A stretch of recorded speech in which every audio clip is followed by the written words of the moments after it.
வணக்கம் நண்பர்களே, நீங்கள் பார்த்து கொண்டு இருப்பது உங்கள் கௌசிக் ரிவ்யூ. சரி வாங்க வீடியோக்குள்ள போய் என்னென்ன இன்ட்ரெஸ்டிங்கான விஷயம் நடக்க போகுது அப்படின்ற விஷயத்தை தான் நீங்கள் இந்த வீடியோவில் பார்த்து தெரிஞ்சு போறீங்க.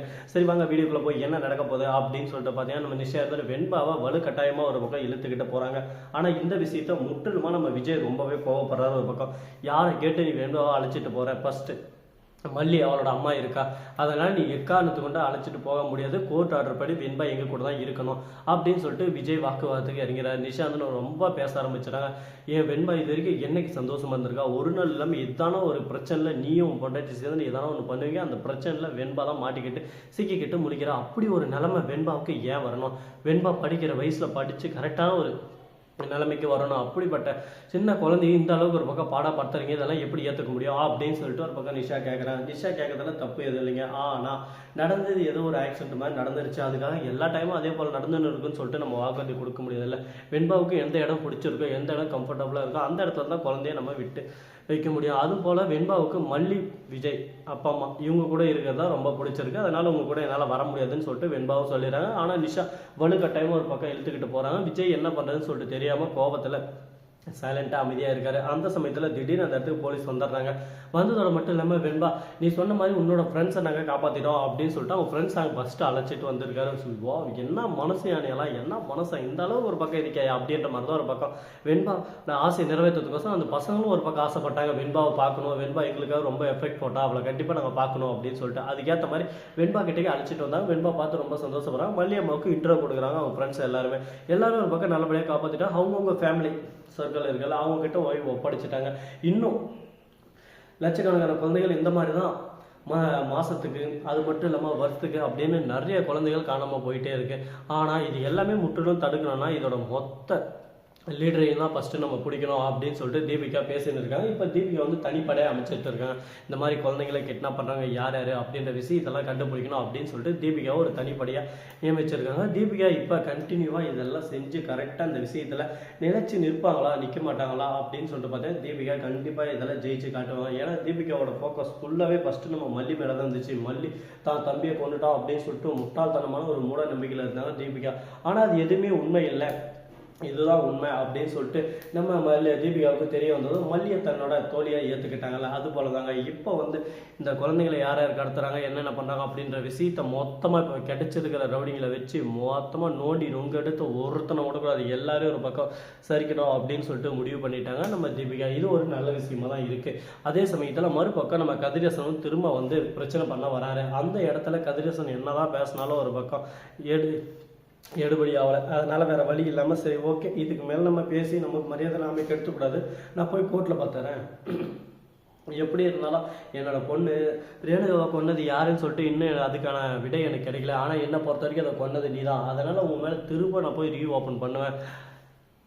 என்ன கதிரேசன் மறந்துட்டீங்களா, ஞாபகம் இல்லையா அப்படின்னு சொல்லிட்டு மல்லி ஒரு வார்த்தை சொல்கிறாங்க. உடனே எதுக்காக அப்படின்னு சொல்லிட்டு பார்த்தீங்கன்னா ஆல்ரெடி நீங்கள் கேஸ் போட்டு தன்னோட பொண்ணை கொண்டது விஜய் இல்லை அப்படின்னு சொல்லிட்டு அந்த கேஸை க்ளோஸ் பண்ணிட்டீங்க. அதுவும் இல்லாமல் 3 டைம் இந்த மாதிரி பண்ணியிருக்கேன். இதுக்கு மேலே நீங்கள் கேஸ் போட்டால் உங்கள் மேலே தான் அபராதம் விதிக்கப்படும் அப்படின்னு சொல்லிட்டு லாஸ்ட்டாக நீங்கள் கேஸை வாபஸ் வாங்கினீங்க பார்த்தீங்களா, அதிலே அனௌன்ஸ்மெண்ட் பண்ணாங்களே மறந்துட்டீங்களா அப்படின்னு சொல்லிட்டு கதிரேசனை பார்த்து கேட்க, ஏன் அந்த கோர்ட்டு மட்டும் தான் இருக்கா, வேறு கோர்ட்டு இல்லையா, நீங்கள் எந்த கோர்ட்டுக்கு போனாலும் சரி தேவையில்லாமல் கோர்ட்டோட நேரத்தை நீங்கள் வீணழிச்சிங்கன்னு சொல்லிட்டு உங்கள் மேலேயே கேஸை போட்டு உங்களை உள்ளே தள்ளுவாங்க. கொஞ்சம் ஜாக்கிரதையாக இருந்திருக்கோம். பணம் இருந்தால் 10 செய்யும், பணம் இருந்தால் 10 பயம், அதனால் எனக்கு அதிலெல்லாம் பயமே இல்லை, நான் காசை கொடுத்து என்ன வேணாலும் செய்வேன் அப்படின்னு சொல்லிட்டு கதிரேசன் ஆணவத்தோடு பேசிட்டு அங்கேருந்து கிளம்புறாரு. இந்த கதிரேசனோட பிரச்சனைக்கு ஒரு முற்றுப்புள்ளி எப்படி வைக்க போகிறோம், அடுத்து என்ன பண்ண போகிறோம் அப்படின்னு சொல்லிட்டு தெரியாமல் குழப்பத்தில் குழம்பி போயிட்டு என்னடா வாழ்க்கை இது, இந்த மாதிரி எந்த பக்கம் போனாலும் ஒரு பக்கம் அடின்னு அடிச்சா நம்ம எங்கே தான் போகிறது சொல்லுங்க பார்க்கலாம் அப்படின்ற மாதிரி வருத்தத்திலே வேதனையிலே சைலண்டாக ஒரே இடத்துல உட்காந்து யோசிச்சுன்னு இருக்காரு நம்ம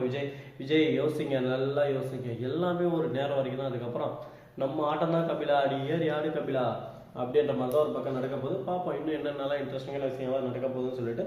அது மட்டும் இல்லாமல் நம்ம தீபிகா இருக்காங்களா, அவங்க மல்லியை பார்க்கறதுக்கு ஃபேமிலியோட வராங்க. ஐஸு வந்த உடனே ரொம்ப சந்தோஷப்படுறாங்க. ஐஸ் வெண்பா உனக்கு இத்தனை நாள் நான் ரொம்ப மிஸ் பண்ணேன், ஆனால் உன் மேலே நான் பகையை வச்சிருந்தது உண்மைதான், அது தெரியாமல் ஒரு சின்ன வயசு அறியாத வயசு, அதனால் உன் மேலே நான் கோவப்பட்டேன், என்னை மன்னிச்சிரு, இதுக்கு மேலே நம்ம 2 பேரும் நல்ல ஃப்ரெண்ட்ஸாக இருக்கலாம், நீ திரும்ப ஸ்கூலுக்கு வா அப்படின்னு சொல்லிட்டு வெண்பாவை அழைச்சிட்டு போகிறதுக்கு தான் வந்திருக்கேன். இன்றைக்கி வெண்பாவோட கடத்தப்பட்டு ஒரு 2 வீக் ஆயிடுச்சு. இந்த 2 வீக் அப்புறம் இப்போ தான் ஃபர்ஸ்ட் நாள் ஸ்கூல் போகிறாங்க. ஸ்கூல் வந்து மெடிக்கல் சர்டிஃபிகேட் இந்த மாதிரி இதாக இஷ்யூக்கு அந்த இதை சொல்ல முடியாததுக்கோசரம் மெடிக்கல் சர்டிஃபிகேட் வாங்கிட்டு இருக்காரு நம்ம விஜய்.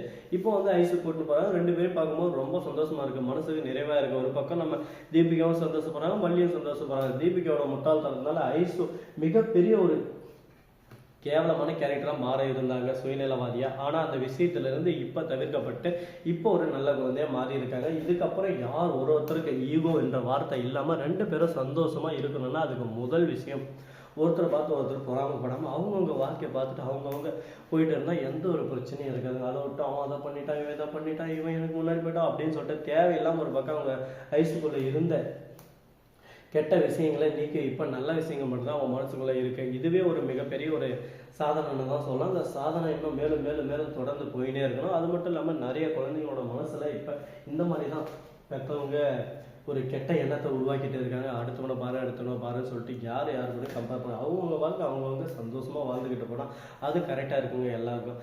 அதனால் முடிஞ்ச வரைக்கும் அவங்க வாழ்க்கை இந்த மாதிரி குழந்தைகள் கிட்னாப் இந்த மாதிரி நிறைய போயிட்டு இருக்குது. அதனால் உங்கள் குழந்தைங்களுக்கு நீங்கள் தான் சேஃப்டி படுத்தி ஆகணும். என்னென்ன சொல்லி வளர்க்க முடியுமோ அதை வந்து கரெக்டாக சொல்லி வளர்த்துக்கிறது நல்லாயிருக்கும். அப்படின்றதெல்லாம் நம்ம டேரக்டர் சுற்றி வளைச்சி வந்து சொல்லியிருக்காரு. இந்த விஷயத்தை புரிஞ்சுக்கிட்டவங்க லைக்கை போடுங்க, புரியாதவங்க டிஸ்லைக் பண்ணுங்க. ஸோ நண்பர்கள் இந்த வீடியோ முடிச்சிருந்தா லைக் பண்ணுங்கள், கமெண்ட் பண்ணுங்கள், ஷேர் பண்ணுங்கள், டீலிங் மேலே தட்டி விட்டு போங்க. அப்போ தான் நான் போகிற அடுத்த வீடியோ உங்களுக்கு உடனுக்குடன் நோட்டிஃபிகேஷன் வந்து கொண்டு இருக்கும். மிக்க நன்றி. தேங்க்ஸ் ஃபார் வாட்சிங். Tata, see you. நன்றி, வணக்கம். முதல் நம்பருக்கு தருங்க.